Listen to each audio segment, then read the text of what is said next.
That should be all we need to do. Okay. Let me do a corny. Doesn't have to be a corny intro. Welcome to New American Wasteland. This is a very informal Q&A episode that we're kind of doing as filler until some more lore stuff or more mainline content comes out. I am here with Reverend Raz, the writer of the Ohio Helper series, as well as a mod on the Discord. Raz, how are you? I am still kicking. Still kicking. Good. That's the best we can ask for. I As long mean, as you're not kicking me. I'll try not to, but I'd need a teleporter for that anyway. I made this teleporter just to go kick this guy. You know, with you being a mod, it could be I'm still kicking, as in like you're kicking people off the server. But Yeah, but I try to be the uh, nice mod until it's necessary. uh, inside you there are two mods. One's a nice mod, the other has a kitten. uh, well, so what we're doing today, this was suggested by Nail, one of our wonderful friends on the server, asking for predictions for the next decade, which is interesting. You know, it makes me laugh that he asked you for predictions and I'm the one that reads cards. You know, I think it's just because when I originally came out with that first version of the timeline, we weren't far off. I think the joke was always that we were like 40% correct or something. Yeah. So, housekeeping on these predictions that me and Raz workshopped for a few hours the other night. These are not endorsements of any kind for any kind of actions. Okay, none of this is us saying you should do this or this should happen. Okay, it's all speculative and for fun and mainly just it's in line with us doing content about a dystopian American future. Um, That and the ongoing horror of, oh no, my brain did a thing. Please don't make it real. Please don't make it real. yeah, the anxiety. A lot of it is anxiety. It's wonderful. Lots. We also have no experts here. Okay, I'm just a dude. Raz is just an entity. Okay, um, none of us know what we're talking about. Um, so I guess the next question is: do we start with? Oh, yeah. I guess trigger warning for some things. Do we start from the top, or should we go? Should we go least or most mundane to least mundane? Um, Um, Honestly, it probably makes sense to go in the order that we wrote them down because trying to figure out which would be the most unlikely is going to be a task. All of I this is based on fear and pattern recognition. Yeah, it is. A lot of it is. And a lot of these might be pretty obvious if someone's listening. It was like, yeah, of course it's going to be like this. Like, yeah, it is. But we can also make predictions. So the first section we have here is general population, as in things that will just affect people in general. They're not necessarily specific to politics. Um, my number one is AI becomes integrated at most levels of life, which, again, yeah, that's pretty obvious, but we both thought it Yeah. was pretty important. With the first bullet point being AI. Oh, geez. Okay, there we go. AI art becomes dominant due to cheap production and no need to hassle with artists. Raz, you're an artist. How do you feel about that? I am mightily displeased. Like, this whole desperation to not pay people for what they're making has already led to some horrible, horrible things. And now we're just going to suck the soul out of art. Yes, we are. Well, you know those damn artists, right? They're so needy and like they want to go to school and they have to hone their How dare we craft. want to eat? Yeah, well, it's like, you can do your art, but like, I need you to go to work, okay? I need you to still be making some kind of profit for me, but also, I need you to keep the social media machine going, considering that artists are what keep social media going on the internet, because artist is a very broad term. But what if I didn't need to have an artist? What if I could just like make some shitty AI video with a shitty AI voiceover and like it takes me maybe an evening to make a video that might like take an artist about 12 hours or like 24 to 48 to create.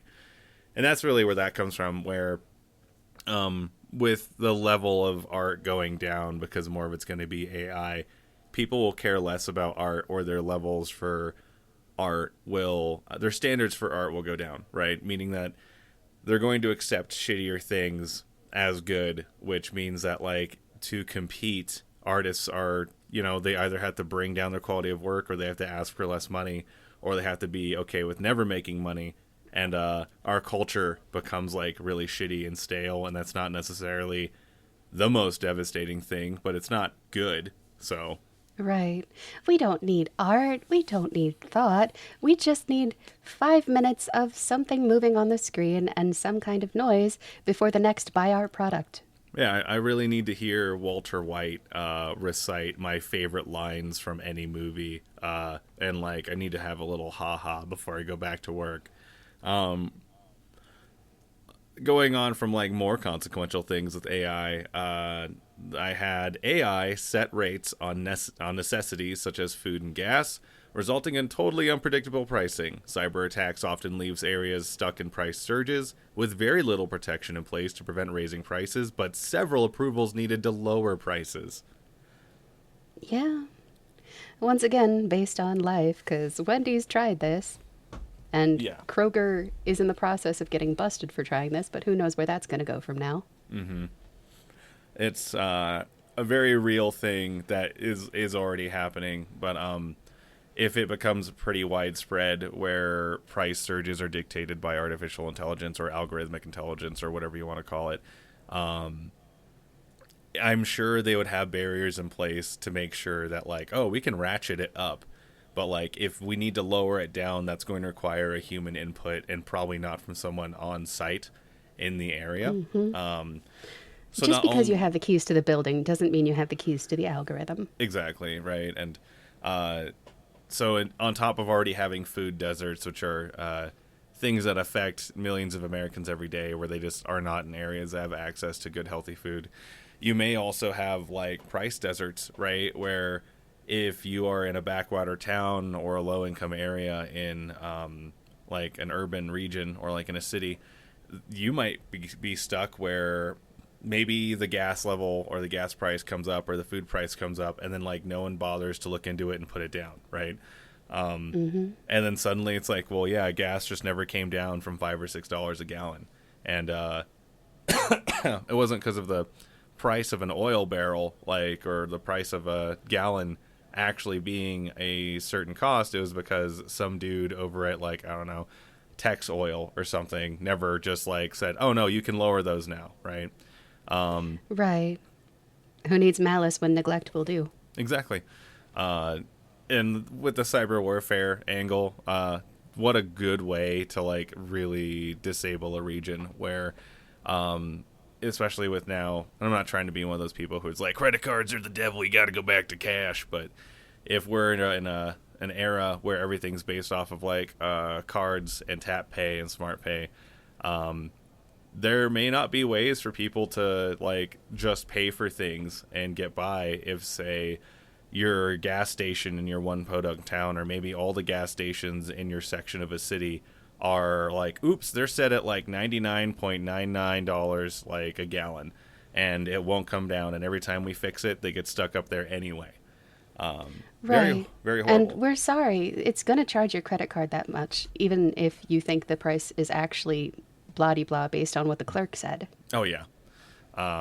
Like, the clerk can't even open the till, right? The clerk is just there to kind of, like, make sure people are comfortable with a human in the gas station, but, like, otherwise everything else is being run through an algorithm that, like, sets the prices, tells the clerk what to stock, tells the clerk when to clean the bathroom, and then, like, in general, works as a manager that can also ruin lives in a much, much more severe way. In line with Because it's that, math, it's not personal. yeah, it's just math, right? In line with that, AI predictions on markets and commodities result in several false runs on daily items such as toiletries and supplies. So similar to the AI setting rates on necessities in a storefront sense, this would be more like AI essentially telling stockbrokers, tech bros, tech firms, etc., well, we predict using this algorithm that, like, the next big thing that we need to crash or like open up is going to be, I don't know, fucking toilet paper, right? So not in the same way that there was a run on toilet paper during COVID, but in a way that like the value of toilet paper gets grossly overinflated, right? And even though there is Yeah. no issue with it, with like toilet paper supply, because people are saying there is going to be a run on it, it suddenly becomes a balloon industry. So, Right. Or it runs the way of foreign exchange blogs and game stonks where somebody in a forum says, hey, we should all buy peanut butter. It's really cheap right now. yeah. And it's just suddenly not on shelves. And it costs 3 times more than you think it should because somebody thought it would be fun. Yeah, someone thought it'd be fun, and also the kind of scary part, or all of it's scary, right? But the really worrisome part is just if like not if eventually companies are going to realize that like, well, no one's buying luxury items anymore, but like there's still this stuff that they need, right? Kids still need books for school, they still need pencils, you still need something to fucking wipe your butt with. We can do stuff to that, and if we say there's going to be a run on it, we can at least make it so that people have to buy more than they actually need, because they'll sit there and be like, well, I don't want to run out of this before the school year starts, or I don't want to be caught having to Right. wipe my butt with like hand towels or something, and that actually Right. creates a And this real is run. non perishable, so it won't hurt you if you get too much of it right now. You can just hold on Exactly. to it. Yeah. um you can just I have so many Dixon Ticonderoga pencils, I have so many number 2 pencils. I have a room for them, but eventually, they're gold. It's like gold now, right? So yeah, AI predicting runs on certain markets and commodities, and then that becoming an actual run on those markets and creating actual shortages. We got 2 more AI bullet points here. In line with school supplies, AI becomes frequently used in education, resulting in further separation of reality. Both students and teachers rely on AI to automate several processes. Educational quality dips as a whole in comparison to similar Western countries. This one freaks me out. Me too. Well, because they already tried to pull that thing during COVID where teachers were recording their lectures. So instead of hiring teachers back the next year, they would just replay those lectures for free because technically they were school property. Yeah. I also I got out of nursing school. I finished it this last July, and like one of the crazy things during med surge, which is kind of the most important part of nursing school, right? I had an instructor telling me to use ChatGPT to help me answer questions, right? And not like telling just me specifically in private, but like telling the whole class, like, oh, you have to use every tool in your toolbox. You need to use this. And I don't know. I feel like there's a lot of bad reasons why you shouldn't use ChatGPT to help you do like nursing diagnoses or like figuring out disease processes. That just seems like a very bad idea. Yeah, the whole AI hallucinations thing plus medical terminology and info just doesn't mix well. It's already mixed poorly with the mushrooms. Yeah. It doesn't do good. With and just in general with education being garbage, right? If people decide like, well, these teachers want too much pay, they want too many rights, there's too many things they're asking for. How do we get that factor out of teaching? And like maybe we can like use our taxes towards something else if we just don't have to pay these fucking teachers and give them their benefits. And like, oh, what if we had an algorithm either like make a curriculum or like teach the students, or like not that you're going to have like the HAL 2000 or whatever sitting in your classroom, but if you are having to interface with a algorithmic program that is like giving you questions or giving you answers to questions, and working with you, it's going to degrade your actual ability to be a student and learn things. So, and in general, it'll come from a cost-cutting thing, right? Because I'm pretty sure there are towns right now who are like, well, I want my property taxes to go to other stuff. I really want to have like a pickleball court or something in the community center, and I don't want to have to pay for these teachers, kind of thing. So, Yeah, and there's a lot of teachers that are working multiple jobs or leaving it behind because Yeah. they're already not surviving. the infamous run of OnlyFans teachers. is still Yeah. there. Um, yeah, it'll destroy literacy in education.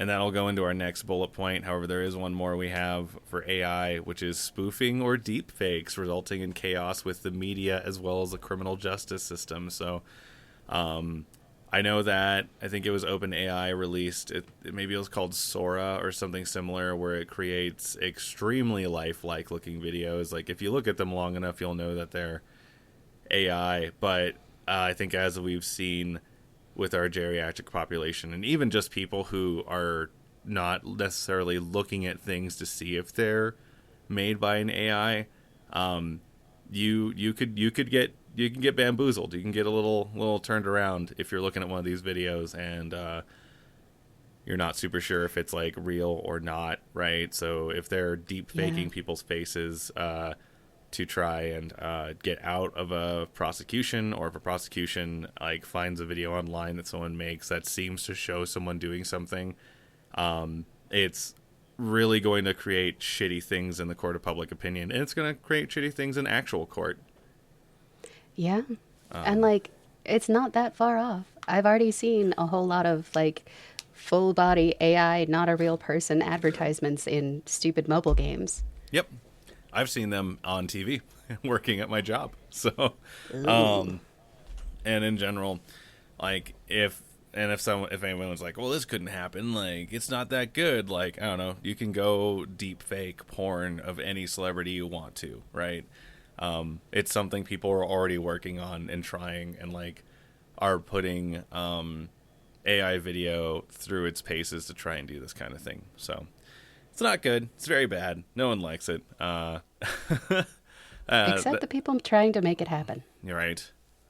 Except for those weirdos. That takes us into public school systems, um, which are the Hooray. yeah, right. Don't you? Education's gonna be fine. It's just that the public school system is gonna come under massive attack with frequent leaning out to save money. So. Getting rid of teachers, or like firing teachers and hiring cheaper teachers, or trying to get teaching professionals that will accept less pay, right? Public schools quickly become pseudo daycare, less education occurring each year. Standardized tests such as the SAT and ACT are still used as the general metric to predict student success as they leave high school. But the actual amount of education is way less than it should be, right? Where you're gonna have kids basically and parents who are treating K through 12 school as like, well, this is just where I put my kid so I can go to work, right? And I don't necessarily care how they do in school, or I don't trust that the school is telling me that they're struggling, right? Um, and like you're going to have more kids get left behind. So like for example, our first bullet point is college vacancies increase. FAFSA cuts destroying many would-be students' opportunities enter college for trades, certificates, or degrees. Generally, only the middle class and up become able to attend even community colleges, which is Yeah. something I see every day now. So it's Yeah. very bad. It's super not ideal. Yeah. And mainly this kind of creates a brain drain, but the brain drain isn't going anywhere. It's just that like with between public schools getting destroyed as far as like no actual education happening, or like teachers being so overwhelmed that there is no way for them to make education happen. Like I have a 9-year-old and a 5-year-old, and like in both these kids' classes, like the kids are so terribly behaved that the teacher spends most of their time trying to get the kid to behave and not actually delivering education, to the point where like me and Hannah, my wife, we have to count on reteaching our kids when they come home because they're just not getting good education in their schools. And like we send our kids to a pretty good school, but like just the wombo combo of like social media, access to electronics, like very disengaged parents is creating these kids that take way more attention and way more assistance to correct behaviorally. Um, Yeah. Well, and with everybody working so hard to survive all the freaking time, it's not like there's much time or energy left for a community of people to help train younglings to be humans. Yeah, exactly. Right. Like without the village, without the community, it's very hard to do it. Right. If it's just like you and spouse, or like maybe just yourself and like your parents or something trying to raise kids, you're gonna have it cut out for you. Um, and the thing is that like generally kids are not smart or dumb. It's just that like it depends on like what they're getting at home, what are their opportunities, how are they being engaged with, and when it comes to college vacancies, right? If you have a kid who just has not gotten good chances and good opportunities to learn or any kind of assistance, they're going to not be prepared for that SAT, ACT, or even when they enter. Like generally, when you go to college, you have to do like a compass test or a placement test to see where you are. And like if they're not able to do well on these tests, which are standardized across the country, they're going to they're just not going to succeed well. And if you have a Yeah. kid who feels like, yeah, well, I'm 18, 19 now. I would like to go to college, but like I have struggled all through school. I did really bad on my SAT. I did really bad on the compass or placement test. Um, and I don't have access to FAFSA, and my family doesn't have money to put me through college. That kid's probably not going to go to college, where they may end up, doing a little bit better than they thought they would have, but they don't even have the chance. And that's going to impact us as far as like, that means fewer tradesmen, that means fewer healthcare professionals. Generally, most critical jobs require some college, and if people aren't going there, it's going to be a bad Yeah. time. Well, just about every job that isn't service sector alone at this point requires some kind of paperwork saying, hey, you're smart enough to do the thing. Yep. Some kind of And if you can't licensing. pay for that paperwork, you're toast. You are. And kind of the people who would take advantage of that would be your companies, your corporations, where, again, I've seen this working in healthcare where, to fill those gaps, companies begin contracting workers and paying for their certifications, uh, usually using a pretty unfair contract to do it. So, for example, the facility I work for, they will hire someone basically off the street, no healthcare experience, so long as they don't have like a felony or something, and they will work them as a nurse's assistant, with the contract being if you work for us for a year, we will pay for your school to go be a certified nursing assistant. Uh, but like if you look at the profits they make in that year versus how much it costs to put someone through CNA school, uh, that's a very bad contract, and I could see that happening with more things than just like entry level certifications, right? Um, Hmm. Kind of like, oh well, The you want next to, flavor of unpaid internship. yeah, right. Like uh, you can come in and you can work for me as an apprentice and like maybe become a plumber, but like you're gonna have to contract with me at this terrible wage. That would be way less than you'd make as a tradesman in general. But like, what else are you gonna do, right? Um, Yeah. we also have literacy rates plummeting across every age group. That is something we're seeing now. There's been several studies showing that our literacy is in the tank across every age group, like from K through 12 all the way up to like the 20 somethings, the 30 somethings, the 40 somethings, and going. Like we are forgetting how to read or how to write, and it's happening right now, and I'm assuming it's just going to be much worse in the future. So Yeah, but that's another one that sort of harkens back to that parents not having time to do anything but work and sleep. yeah, Like a lot of literacy is built in early childhood with parents reading to kids and establishing like these are what words mean, this is how language goes, like this is how you structure a thought into a sentence to convey it into someone else's head. yep. Without that time and that repetition and that practice, it doesn't get as embedded. And parents just largely don't have the time and the energy. Yeah. There's also a large wave of parents who, like in my area specifically, there's a lot of people who end up having kids because they are conditioned that like that's what you're supposed to do, right? That is the next milestone. Yeah. Like that's what you do, and like it doesn't matter if you don't think you're ready or if you don't know or if like the money isn't there. That is what you have to do. And then in some cases, I'm not going to name the religion, right? But some of the religions out here literally say like, "Oh, you're not as good as a blank religious person if you don't have like a shit ton of kids." Right. You're not a whole person if you're not a parent. Basically, yeah. The final thing we have for this bracket is military recruitment experiences an uptick due to being one of the only reliable ways to secure an education opportunity. So, and I don't know if like people are going to flock to recruiting stations. I know right now the military is in a recruiting crisis still. But I think eventually people are going to look at it and go like, this is one of my only ways out. I was one of those people all the way back in 2016. But this might be the only way to have access to the GI Bill afterwards, if it's still there. Have access to tuition assistance while you're active duty. Or even just like, well, here's a job, here's healthcare, here's food.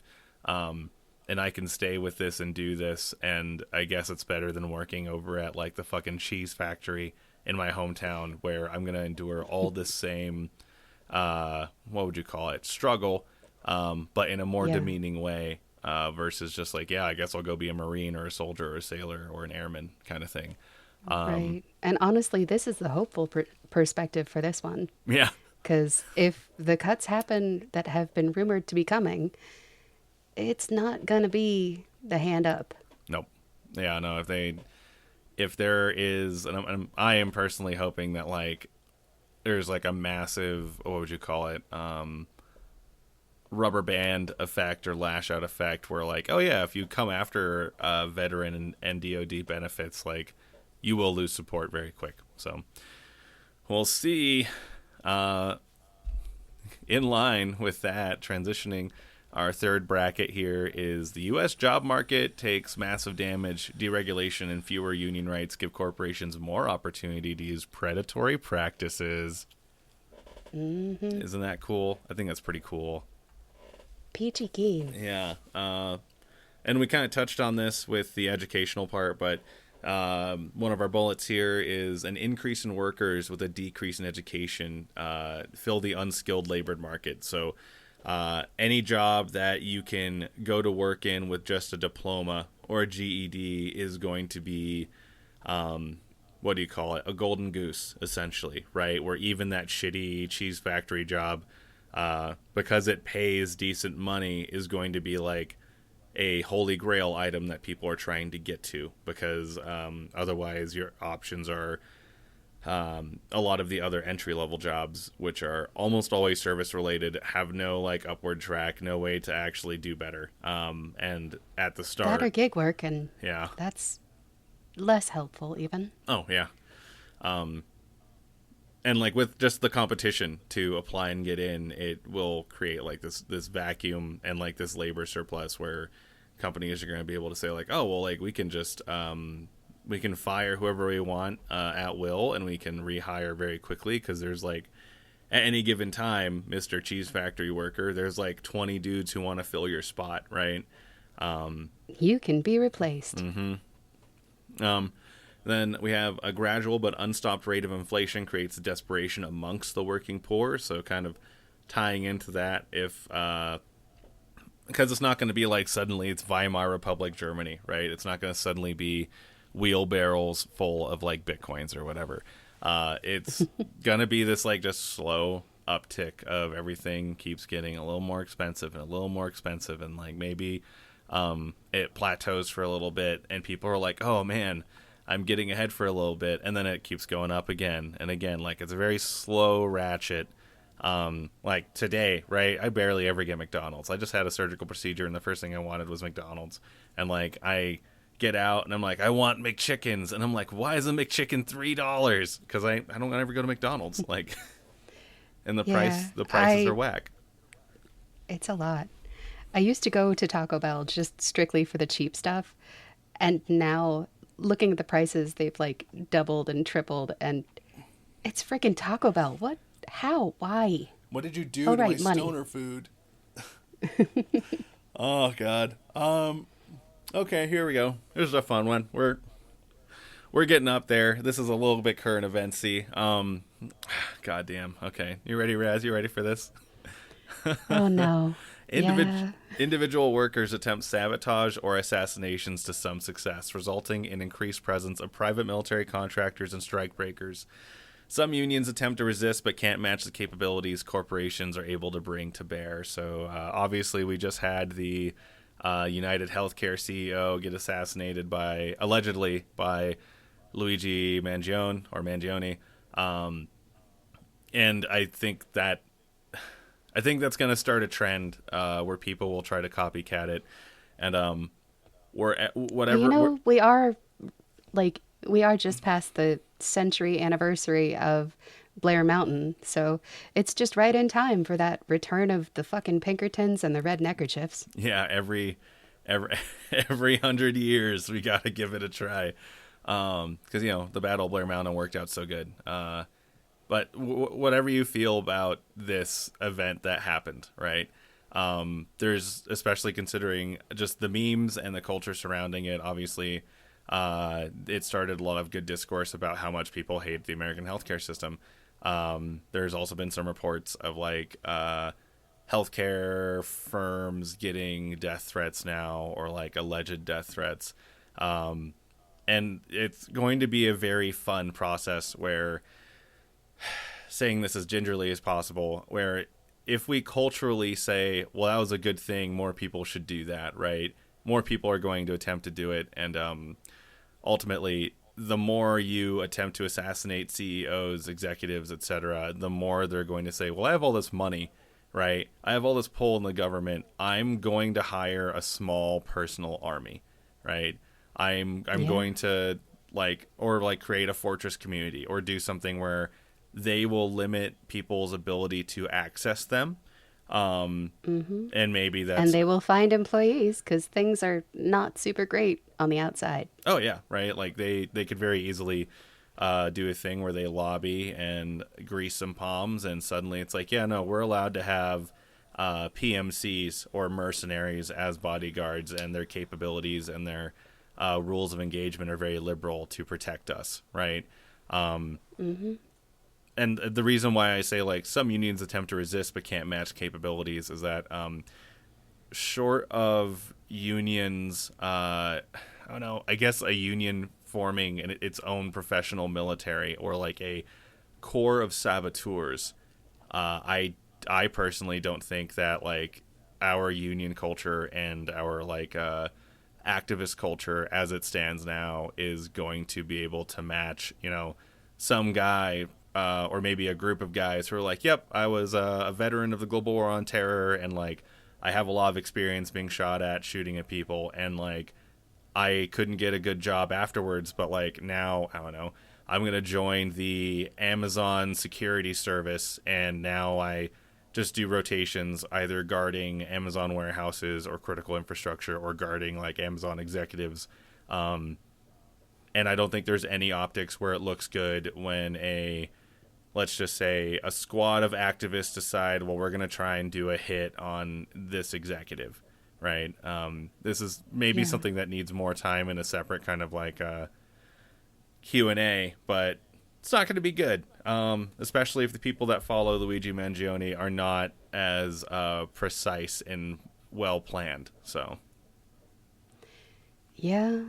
Because copycatting for the clout doesn't fill in for the planning and knowing things. yep, yep. I could go into more of that, but I don't want to spend all that time on just this one bullet point. The fourth section we have is trade wars and lack of domestic manufacturing create deficits in quality of life. So, in the news recently, as of December 17th, 12:50 in the morning, or balls 50, depending on who you are, it is we already have reports that China, for example, is going to be not like putting a ban on exports of, I think they call it rare earth or precious earth minerals. Generally, a lot of things that are used to make electronics. So our bullet point here: access to consumer electronics diminishes with countries like China or India cutting off export of rare earth minerals to the U.S. And just about everything either needs these like precious metals or at some point in the process is made with something using those precious metals. For Mm-hmm. example, medical services that are highly reliant on high-tech management, medications, and record keeping downgrade as costs keep up, and replacement rockets or replacement of these tools, services, computers, etc., becomes more expensive. And again, it's the difference between going into Walmart and getting a microwave for $40 or that microwave being $400, right? Because Yeah. that microwave is not made here. That microwave is made somewhere else. Yeah. That, and with the whole right to repair fight going slowly, it's not exactly fixable stuff. Yeah. Obviously, I guess you could learn how to solder, but like you still need to be able to get the components to solder, right? Yeah. I have a few friends who do a lot of good repairs on like motherboards and such. But with so many things we have now using some variant of a computer or like a motherboard, it's going to get expensive real fast. And we just if we do all the tariff things that a certain president elect has been saying he's going to do, um, things. It's not that those things are going to stop coming in. It's just that like the cost of the tariffs are going to get put onto the consumer, which is going to be super Mm-hmm. cool and good. Because it went so well last time when the price of steel tripled. Yeah, right. Or like when we had that run on lumber, I think lumber is still really expensive because there's just such high demand, and like that is stuff that I think we still are harvesting in the U.S. So even with domestic products, the inflation is going insane. Mm-hmm. Over the Because years, they can. yeah, over the years, there's a tipping point that is referenced and projected where the U.S. will become a manufacturing powerhouse again. So I think like your Fox News talking heads, your economic experts getting on TV or like getting on social media and saying that like it's going to be really, really bad now, but like in a few years, like we're going to go back to what we used to be. And this logic is going to be used to justify the continued suffering. I don't think that tipping point ever comes. So Yeah, it's just going to be another one of those churchy promises where any 5 minutes now the world is going to change and everything will be better. right, just hold on a little bit longer. I promise it'll get better. Any minute now. Oh man, are you ready for the really cool one, Raz? You ready for the one that like got a lot bigger than I thought it was gonna be? So we have women's independence and male loneliness. Yeah, there's a lot to that one. There is. I don't know how to approach this other than just going down the bullet points like we have been. So, first bullet is increased attacks from both general population males and additional agitating from return to tradition type influencers. So, think like trad life people, your incel influencers, your MGTOW, MRA. exactly, your men going their own way, men right activists. These influencers are like will continue the drive of women to abstain from men with movements like 4B, which is in general I think it's like no dating, no babies, no sex, no marriage, if I remember correctly. I know it's a Korean I thing, think and that's it. I don't think it translates to 4B in the United States, but this becomes a large culture war conflict with women being blamed for killing America. Raz, I don't want to be a man that just like talks over this topic. What do you think? I think that this is something that the pattern recognition is patterning. Like, the louder, like, alpha bros get on their podcasts, the more women quietly disappear into the shadows. Yeah. Like, it's just safer not to be noticed. It's safer to just stand back and watch things happen. Yeah. I would agree. Like, appealing as it is to have appealing romantic company, it can be really hard to find when the loudest mindset is also the one aimed directly at your throat. Yeah, and in my experience as a man, okay, is that there is this very big cultural thing where man, how do I phrase this? A lot of dudes will project and like be what they think women will want, and until they're like, well, I'm comfortable.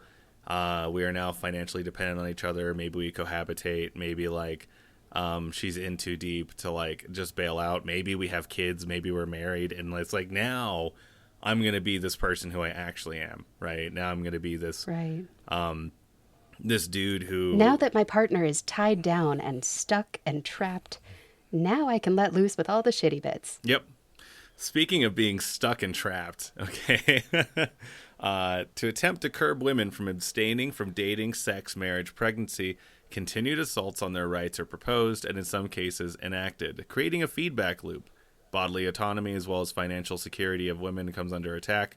Banks and credit card companies oppose legislation using the facade of civil rights to protect from financial losses. In general, culturally, like on the culture war front, you will have a lot of like, let's say center right to obviously far right people trying to put women or just like vulva havers back in the box, right? They're gonna try and like, if they're like, well, we can't actually just like take away your ability to vote again, but like what we can do is make it very difficult for you to exist without a man, which is kind of how things already are in parts of the country. Like in my state, it's very difficult for women to exist on their own without being married, whether it is social pressure or like literal economic pressure, because like these women are not often getting into the jobs that could support them and their like families if they're a single parent kind of thing. Yeah. Whew, I'm out of breath. Well, like, and it was only in, like, what was it, the 1970s, 1980s that women were allowed to open a bank account in their own name or have a credit card in their name. Mm-hmm. This is recent development stuff. Yeah. But I can see the banks backing up, letting women keep those, just because the more accounts you have, the more maintenance fees you can charge. Mm-hmm. I think it goes back to... I think her name was Phyllis Schafly, the woman who, like... Oh, Phyllis Schlafly. Schlafly, thank you. The woman who campaigned to kill the Equal Rights Amendment, which would have actually codified men and women literally being equal, and in fact getting some equity for women. I think that comes up again. It's already here now, right? Like I'm a nurse. I work with a lot of women who are just like, ironically, women who are working and earning and are like very independent, but who are also like, well, women should just go back to the kitchen kind of thing. Mm-hmm. I don't have it as a bullet point here, but I do think I do think something that should be mentioned is that like from the left side as well, there is the what do you call it? Chauvinistic angle? Oh my God, chauvinist angle or misogynist angle. Where both left-wing men and right-wing men are like, well, we're going to say these things and maybe we have different official stances, but like ultimately we both want women to go back in the box and let the men play politics kind of thing.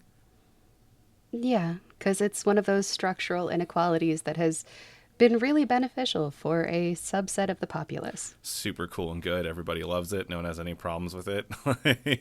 Peachy fucking keen. It's wonderful. Transitioning from specifically women, LGBTQ rights become further limited. Some states protect their LGBTQ citizens, while others remove protections as much as possible. Again, something we already see now where, like if you're trans, your experience as a trans person in like Idaho is going to be vastly different than it is in Washington State, right? Where we are not that far from each other.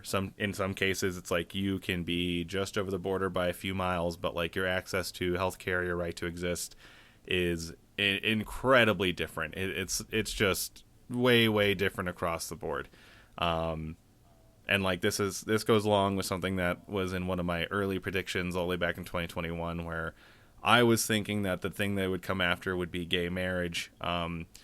They, in fact, did not come after gay marriage. They came after Roe versus Wade. So, and they succeeded, unfortunately. Yeah.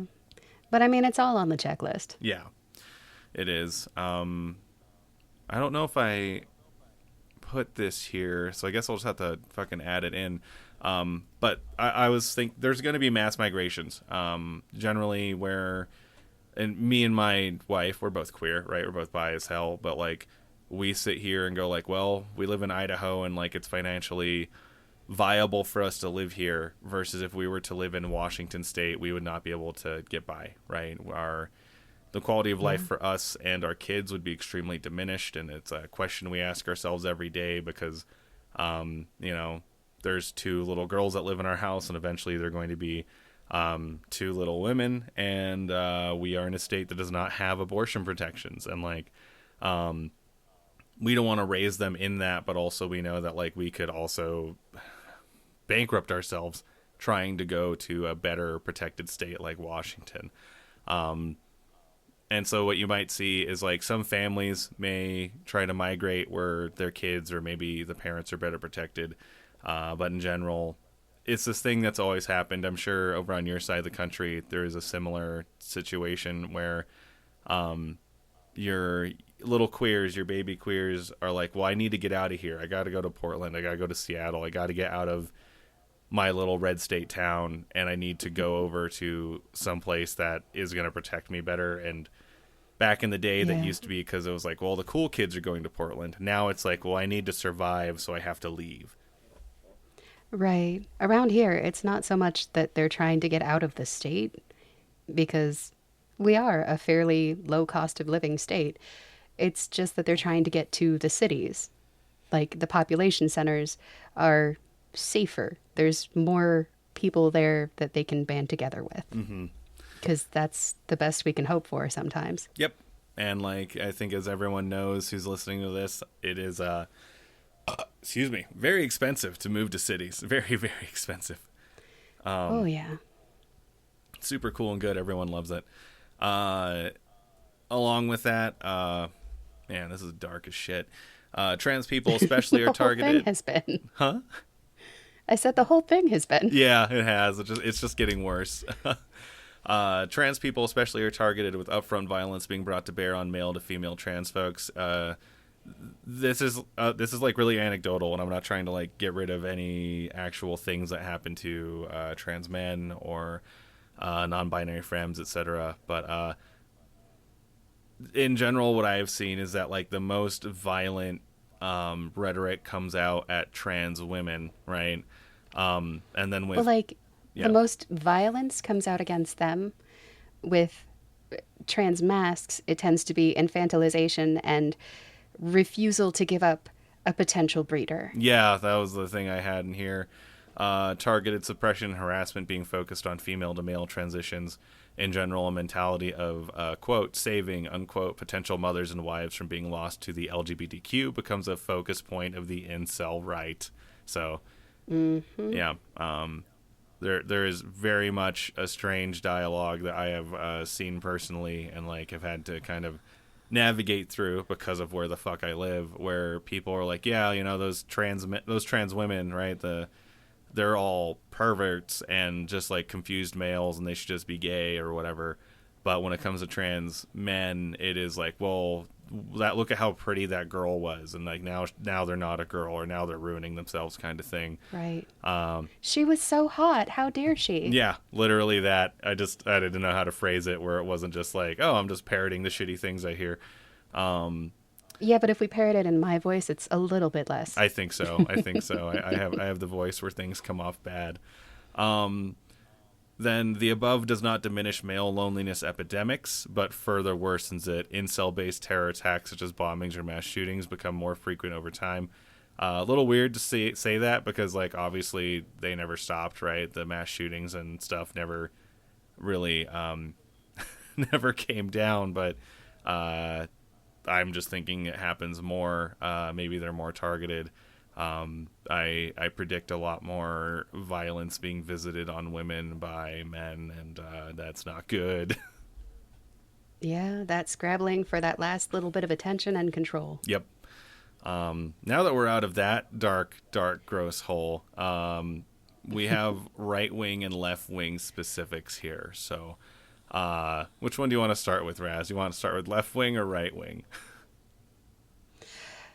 As a lefty, I feel like it behooves me to take after the lefties first. All right, let's talk about the left wing stuff. So, number one, mass calls to action become more popular on social media. Not that they already are not popular, but with many influencers utilizing a revolutionary message and imagery to encourage followers to take to the streets, derisive commentary about similarities to Occupy Wall Street undermines some messaging. So we've seen a lot of this already where, in general, the left is really, really good about getting trends going on social media and getting a lot of people to agree that certain things need to happen. But then whenever it comes down to actually doing it, there's very little follow through on it. And Raz, I think you brought up Occupy Wall Street for this one, right? I did, because that was part of my youth. Like, all of these people gathered in this spot, protesting the 1%, protesting the horrible things that corporations are doing, very loudly, very visibly, and very little came from it. Yep. It's like I think if I remember right, they let them play in the park for a while, and then I think eventually people just started leaving, right? I don't know if there was like a big police clear out. There wasn't a crackdown, as far as I know. Yeah. Like, there was some like spotty crackdowns, but it wasn't a big massive clearing out. Yeah, everyone just kind of went home when they got bored. Jeez. Like, okay, we've said our piece. Yeah. And ironically, a lot of the people who were in Occupy, I think, ended up going on to be right-wing influencers, if I remember right. I know there's a couple of people who were there initially, and obviously Occupy was not totally only leftist. I think there was a lot of libertarian in there as well, but well, it was a popular idea. Yeah. Like, the underclass is getting very displeased about how the upper class is treating us. Mm-hmm. That's an appealing thing across the board, as long as you're experiencing hardship. It is. But yeah, in general, most of my stuff comes from just seeing just a very lack of follow through when it comes to a lot of left wing actions, and that kind of goes down into our second bullet point here for this bracket. Actual turnout for movements can vary depending on context at the time. A massive show of force like the George Floyd uprising is unlikely unless a similar tragedy or repeal of rights occurs. Police forces may choose to simply wait out a particularly unruly protest unless otherwise ordered. And this is a very pessimistic idea, obviously, but I think anyone who was on the internet in 2020 saw the months-long protest of like hundreds to like 1,000 or 2,000 like bodies in the street, oftentimes in Black Bloc in Portland specifically, but it was happening in other cities as well, where people got mad, they came out. Usually things started out peaceful, then like a cop would shoot some tear gas or like do something, and then it would go to what I call non-ballistic violence, where like guns weren't being fired or anything, but there was like street battles where, you know, you have riot cops and federal agents, you know, brandishing riot shields, sonic weapons, rubber bullets, tear gas, and then the protesters doing everything they could to fight back. You know, there's some really famous images of like all of the feds in the courthouse in Portland, all right, kind of defending it like it was like an old school medieval castle. And the crazy part about that was that like nothing really came of it, right? Like eventually, similar to Occupy, everyone went home, and I think initially there was some like follow through and like, yeah, we'll defund the police, yeah, we'll do this, and then like, you know, 1 or 2 years later, police have more funding than they ever have. Oh, and well, because the pressure wasn't there in the street staring them down anymore. It was fine. Mm-hmm. Well, and also like all those folks who turned out to be in the streets didn't necessarily turn out to town halls, city meetings. They didn't turn out to the places where they could have made that, where they could have solidified the ground they got, right? There was a lot of sympathy initially. Some of it burned out when people saw that it wasn't just people chanting, going in the streets. When it became like street combat, a a lot of folks in the center left, well, not center left, a lot of like moderates, like the Democrats and the liberals, all the way up to the right, if they may have been sympathetic at the start of those uprisings, they definitely were not by the end, when it was like, you know, street combat, street When battles. it was a nuisance. Yeah. Like, that's an unfortunate thing. Like, the work that is necessary is not the work that is glorious or fun. Exactly. So it's just hard to get people to do the things like mutual aid or homeless outreach or like talking to your neighbors.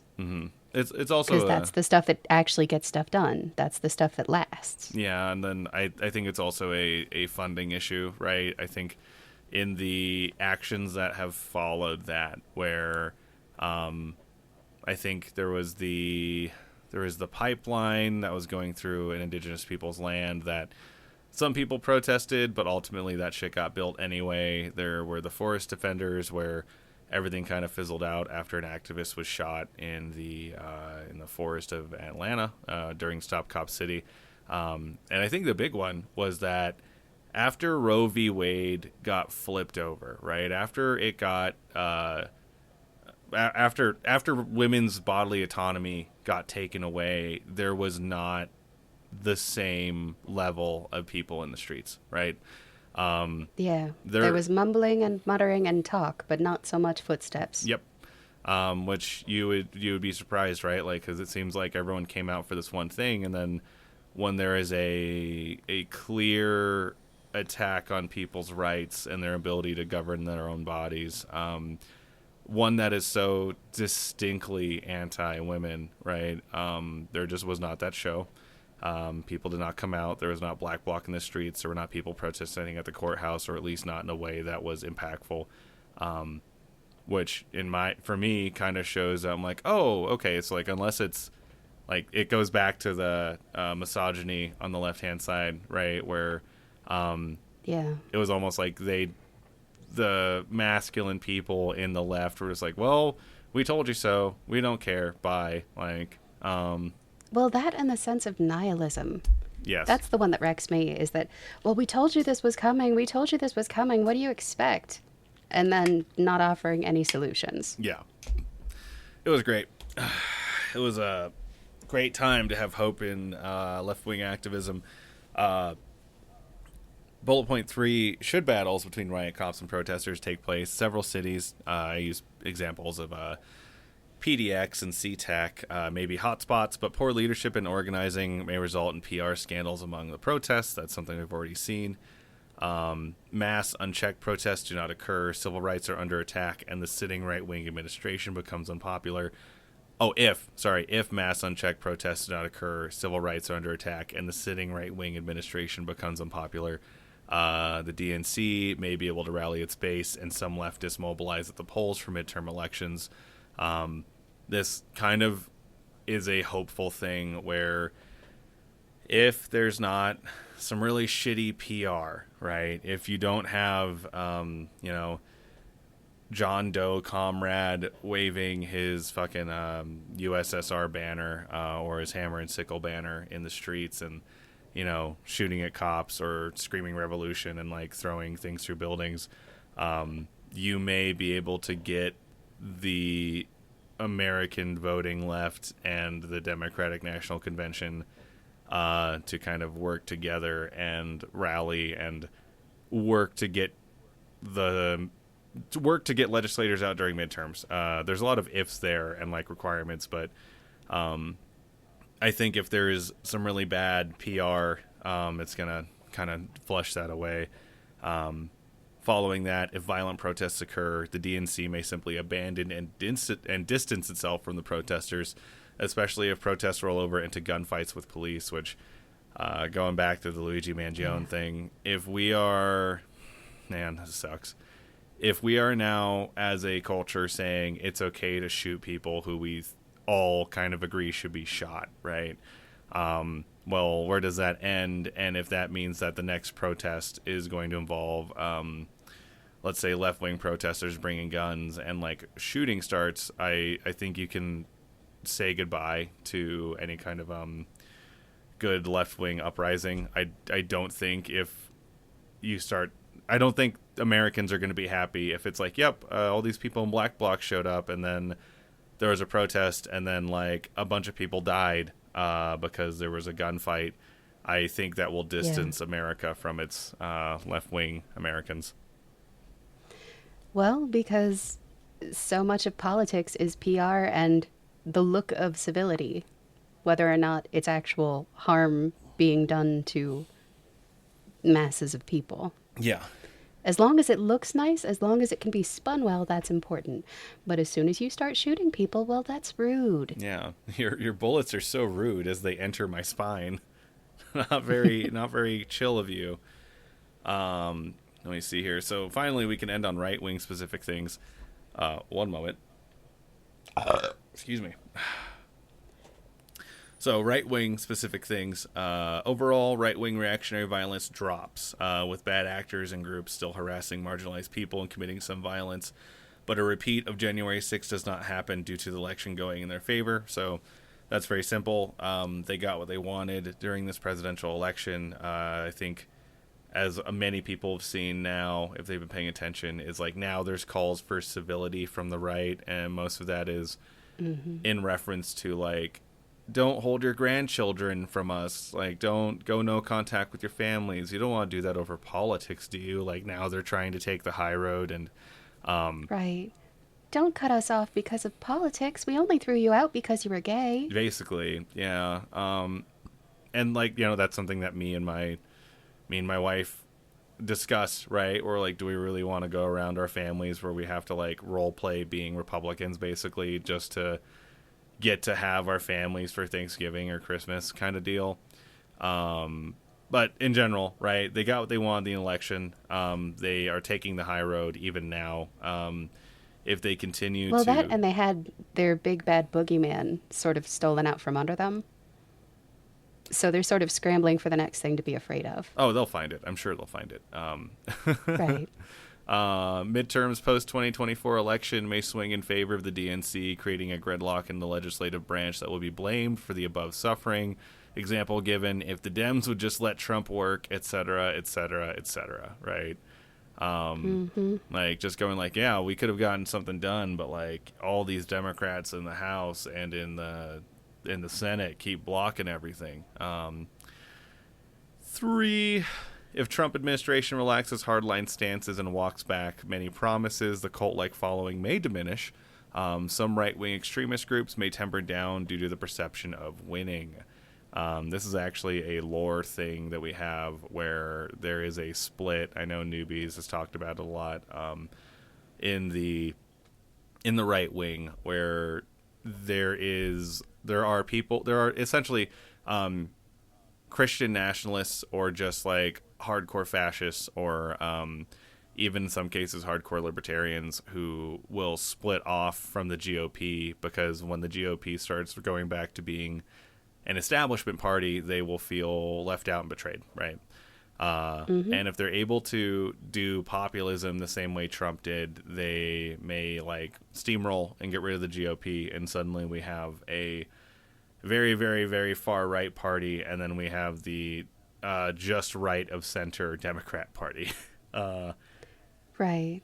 Well, for me, I kind of look at it as a cult because that's kind of how it's behaved. And one of the things consistent with a lot of cults is that once they start to sort of try to join society, the hardcore members have already sacrificed their family, maybe their place that they lived, maybe their jobs. They've put in a lot for these extreme beliefs. Yeah. So trying to go back to normal is a huge betrayal. Yeah.